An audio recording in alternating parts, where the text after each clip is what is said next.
30 მაისი საქართველოს შეიარაღებული ძალების დღე თარიღთან დაკავშირებით საზეიმო ღონისძიებებია დაგეგმილი.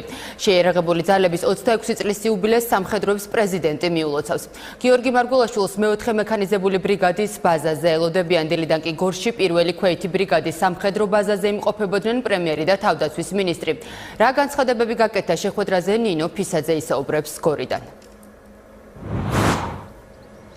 Დიახ, საქართველოს შეიარაღებული ძალების 26 წლისთავთან დაკავშირებით საზეიმო ღონისძიებები დილიდან იმართება გორში დისლოცირებულ პირველი ქვეითი ბრიგადის ტერიტორიაზე.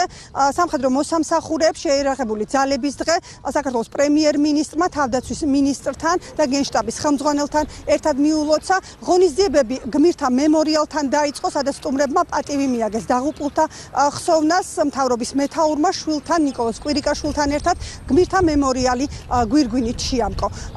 დღესვე სტუმრებმა სამხედროებთან ერთად სიმბოლურად გმირთა ხეივანი გააშენეს. პრემიერ-მინისტრმა შეიარაღებული ძალების დღე სამხედროებს მიულოცა, მათ მადლობა გადაუხადა და განაცხადა, რომ ქართულმა ჯარმა მნიშვნელოვანი როლი შეასრულა საქართველოს დამოუკიდებლობის ისტორიაში.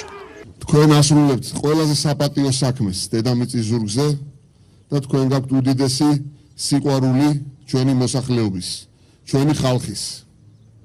გილოცავთ დღევანდელ დღეს მე მინდა პატივი მივაგო ჩვენი ქვეყნის ტერიტორიული თლიანობისთვის და საერთაშორისო მისიებში დაღუპული ჯარისკაცების ხსოვნას, რომლებმაც საკუთარი სიცოცხლე მიიტანეს ჩვენი ქვეყნის ნათელი მომავლის სამსხვერპლოზე.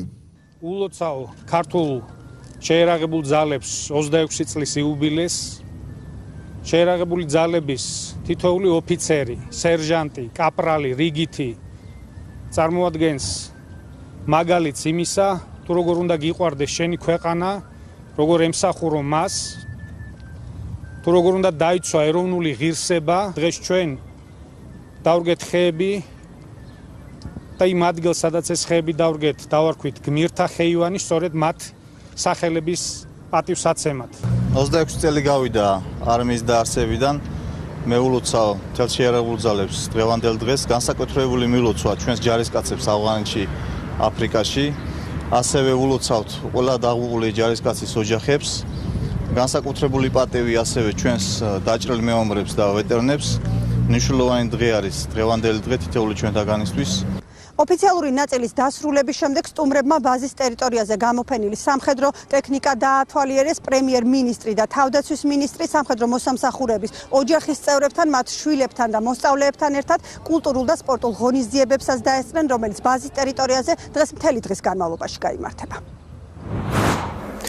მომბის ეთერში ნინო ფისაძე საუბრობდა.